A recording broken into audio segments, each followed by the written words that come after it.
دوستو یاد رکھنا، تگڑا اور مضبوط جوان پتہ کون ہوتا ہے؟ جس کی نظریں پوری طرح اس کے کنٹرول میں ہوں۔ یہ علامت جوانی ہے۔ جس آدمی کا پوری طرح دو لوگ دنیا میں کبھی کوئی کارنامہ سر انجام نہیں دے سکتے، ایک جو حرام کھاتا ہو، ایک جس کی نظر ناپاک ہو۔ محمد بن قاسم جب یہاں آئے تھے نا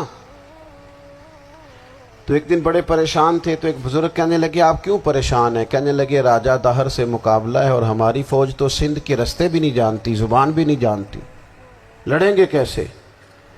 دو چار دن کے بعد ان بزرگوں کی دوبارہ محمد بن قاسم سے ملاقات ہوئی تو بڑے خوش تھے۔ کہا اب آپ کیوں خوش ہیں؟ کہنے لگے وہ میرا مقابلہ نہیں کر سکتا، میں نے تحقیق کر لی ہے۔ کہا کیوں؟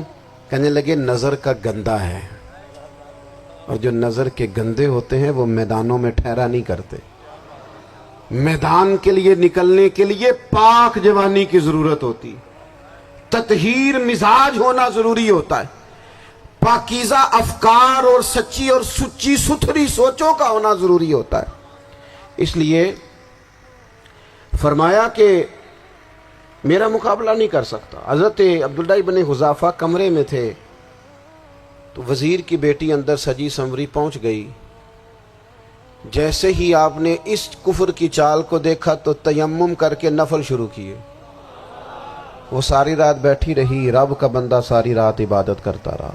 عبادت بڑا سہارا ہے، مصلی بڑا سہارا ہے اللہ کے بندوں۔ صبح دروازہ کھولا، وزیر نے اپنی بچی سے پوچھنا چاہتا تھا رزلٹ کیا نکلا، تو وہ کہنے لگی پیچھے ہٹ جا، اب تیرا میرا تعلق کوئی نہیں، میں نے نبی پاک کا کلمہ پڑھ لیا۔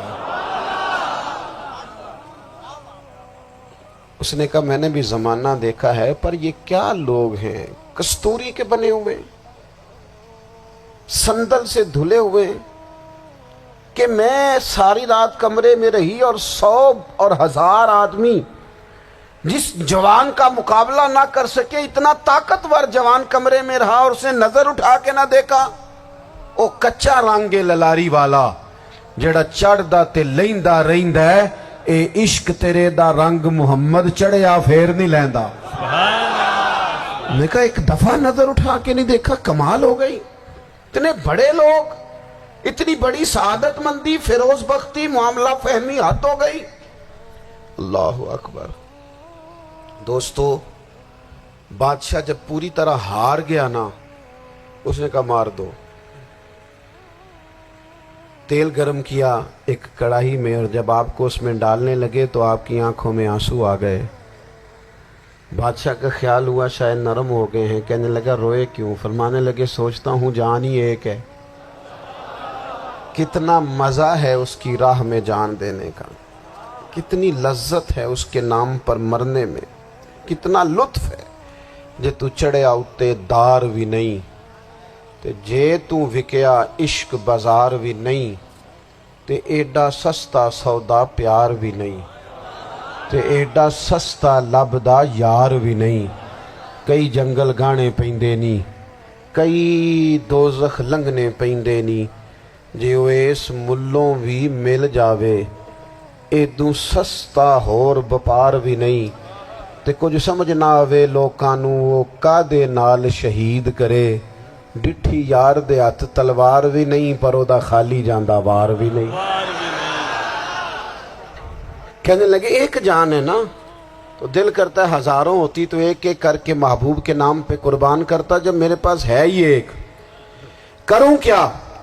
حضرت عبداللہ ابن حذافہ رضی اللہ تعالیٰ عنہ جب روئے اور بادشاہ نے یہ بات سنی تو بادشاہ اٹھ کے کھڑا ہو گیا، سارے وزیروں مشیروں کو کہنے لگا تم نے کہا تھا نا بندہ ضائع کرنے والا نہیں، یہ بھی ضائع کرنے والا نہیں۔ کہنے لگا میرا ماتھا چومو، تم جیسے لوگوں کو قتل نہیں کرنا چاہیے، آزاد کرنا چاہیے۔ عزیز اپنی زندگی سے نا یہ بہت زیادہ ہرس، ہوس، طمع، اور یہ کسی بات کی بھی ہو، ہرس صرف پیسوں کی نہیں ہوتی ہے، شہرت کی بھی ہوتی ہے، یہ بیماری انسان کو اقتدار کی بھی ہوتی ہے، تعریف کی بھی بیماری ہوتی ہے، یہ سارے نقص ہوتے ہیں لوگوں کو، اور معاذ اللہ بعض جبوں کبوں کے اندر بھی ہوتے ہیں، وہاں بھی پنپتے ہیں۔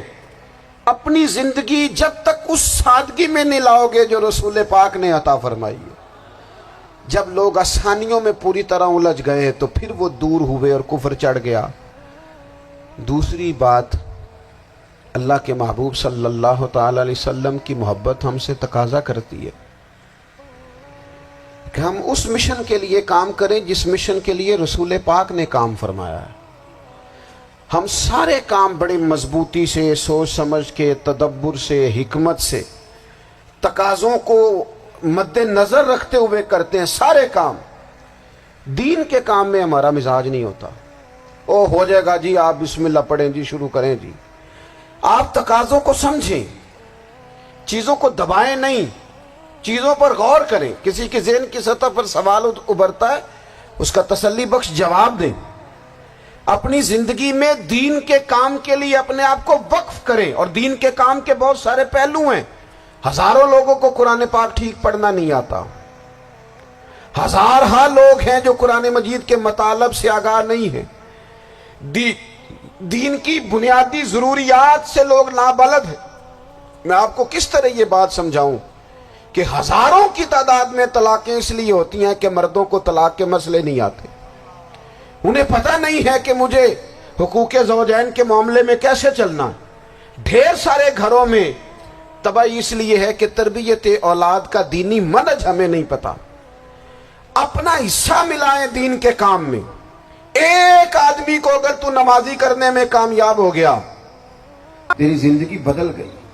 وہ دین بیزار لوگ جو ہمارے بیچ بیٹھ کے ہماری نوجوان نسل کو پگڑی اور داڑھی کا نام لے کے بنیادی طور پر دین سے دور کرتے، ایسے نوجوانوں کو دین کا پیغام محبت دے کر دین کے قریب کرنا ہماری ڈیوٹیوں کا حصہ ہے۔